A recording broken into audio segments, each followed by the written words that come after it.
తెలంగాణ కాంగ్రెస్లో కోవర్టులు పెరిగిపోయారని పార్టీ నేతల్లోనే ప్రచారం జరుగుతోంది. హస్తం పార్టీ సమస్త సమాచారాన్ని ప్రతిపక్ష బీఆర్ఎస్ బీజేపీకి చేరవేస్తున్నారనే వాదనలు ఉన్నాయి.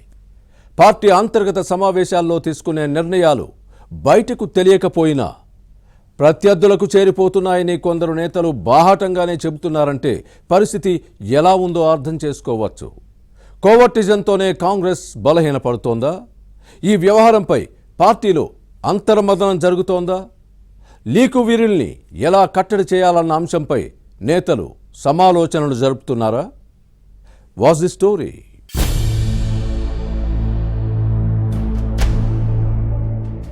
కాంగ్రెస్ అంతర్గత సమావేశాల్లో తీసుకునే నిర్ణయాలు లీక్ అవుతున్నాయి. భేటీకి హాజరైన నేతలే నేరుగా ప్రత్యర్థి పార్టీలకు సమాచారం చేరవేయటమో లేక కార్యకర్తలకు చెబితే వారు బీఆర్ఎస్ బీజేపీ నేతల దృష్టికి తీసుకువెళ్లటమో జరుగుతోంది. దీంతో ప్రత్యర్థులు అప్రమత్తమై కాంగ్రెస్ వ్యూహానికి చెక్ పెడుతున్నారు. ఇలాంటి పరిస్థితి గతంలో ఎప్పుడూ లేదని పార్టీ నేతలు చెబుతున్నారు. సిద్దిపేట జిల్లా కాంగ్రెస్ లో ఇది కాస్త ఎక్కువగానే ఉందని పార్టీ నేతలు చెబుతున్నారు. కోవర్టిజం రోగం అధికార కాంగ్రెస్ ను నిండా ముంచుతోందని మాజీ ఎమ్మెల్యే మైనంపల్లి హనుమంతరావు చేసిన కామెంట్స్ ఇప్పుడు జిల్లా పాలిటిక్స్ లో హీట్ పెంచాయి. ఇటీవల సిద్దిపేటలో నిర్వహించిన కాంగ్రెస్ కార్యకర్తల సమావేశానికి హాజరైన మైనంపల్లి పార్టీలో కోవర్టులు ఉన్నారని బహిరంగంగానే కామెంట్స్ చేశారు. అందుకే అధికారంలో ఉన్నప్పటికీ జిల్లాలో కాంగ్రెస్ ఎదగటం లేదన్న వాదాన్ని వినిపించారు. హస్తం పార్టీలో ఉంటూ ప్రతిపక్షాల కోసం పనిచేస్తున్న కార్యకర్తలను నేతలను గుర్తించాల్సిన అవసరం ఉందనడాన్ని పరిశీలిస్తే సమస్య ఎంత తీవ్రంగా ఉందో అర్థం చేసుకోవచ్చు. దీన్ని ప్రాబ్లంగా చూడటం కంటే బెడదగా భావించటం బెటర్గా ఉంటుంది.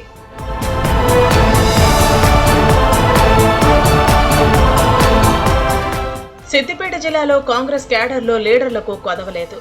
కానీ ఎన్నికల్లో ఓట్లు మాత్రం రాబట్టలేకపోతున్నారు.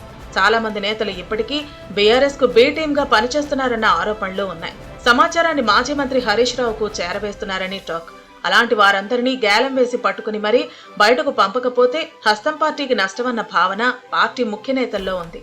కాంగ్రెస్ కు వ్యతిరేకంగా పనిచేస్తున్న వారిని ఉపేక్షిస్తే అసలు సిసలైన కార్యకర్తలకు నష్టం జరిగే అవకాశం లేకపోలేదు. కొందరు నేతలు ప్రజా సమస్యలను పట్టించుకోకుండా ఇతర పార్టీలతో లోపాయికారి ఒప్పందాలతో అంటకాగుతున్నారని, అలాంటి వారితో పార్టీకి చేటొస్తోందని మరికొందరి వాదన.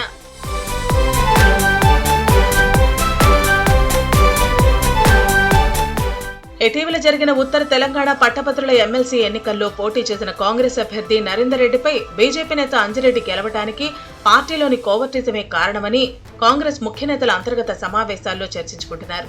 ఉమ్మడి కరీంనగర్, నిజామాబాద్, ఆదిలాబాద్, మెదక్ జిల్లా గ్రాడ్యుయేట్ సిట్టింగ్ ఎమ్మెల్సీ స్థానాన్ని అధికార కాంగ్రెస్ కోల్పోవడం నేతలను కలవరానికి గురిచేసింది. నాయకత్వ సమస్య, సమన్వయ లోపం స్పష్టంగా కనిపించింది. ఆయా జిల్లాల్లో కాంగ్రెస్ ఎమ్మెల్యేలు, మంత్రులు లైట్ తీసుకున్నారనే విమర్శలు వచ్చాయి. ముఖ్యంగా సిద్దిపేట జిల్లా నేతలెవరూ నరేందర్ రెడ్డి గెలుపు కోసం పనిచేయలేదట. ఇక్కడి హస్తం పార్టీలో మొదటి నుంచి అంతర్గత కుమ్ములాటలు ఉన్నాయి. ఏ నిర్ణయం తీసుకున్నా ఇతర పార్టీలకు చేరవేయటం కొందరికి అలవాటుగా మారింది. అందుకే మాజీ ఎమ్మెల్యే మైనంపల్లి హనుమంతరావు ప్రత్యేకంగా సిద్దిపేట కాంగ్రెస్ కార్యకర్తల సమావేశంలో క్లాస్ స్పీకర్ అని టాక్.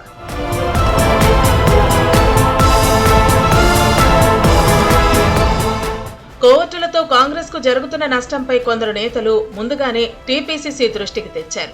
ఇది ప్రమాదకర స్థాయికి చేరిందని, చర్యలు తీసుకోకపోతే పార్టీ భ్రష్టు పట్టుకుపోయే ప్రమాదం ఉందన్న ఆందోళన వ్యక్తమైంది. కానీ ఈ దిశగా యాక్షన్ లేకపోవడంతో సమస్య జటిలమైంది. పైగా కోవర్టులనే అనుమానం ఉన్నవారికే పదవులు కట్టబెట్టడానికి కొందరు తప్పుపట్టారు. పద్ధతి మారుకుంటే భవిష్యత్తులో పార్టీకి ఇబ్బందులు తప్పవని కరడుగట్టిన కాంగ్రెస్ వాదులు వార్నింగ్ ఇస్తున్నారు. అలాంటి వారిని గుర్తించి ఏరిపారేసి పార్టీని ప్రక్షాళన చేయాలని మైనంపల్లి హనుమంతరావు వంటి నేతల డిమాండ్. కోర్టుల జాబితాలో మాజీ ఎమ్మెల్యేలు ఎన్నికల్లో పోటీ చేసి ఓడిపోయిన వారు ఉన్నారన్న వాదనలో ఉన్నాయి.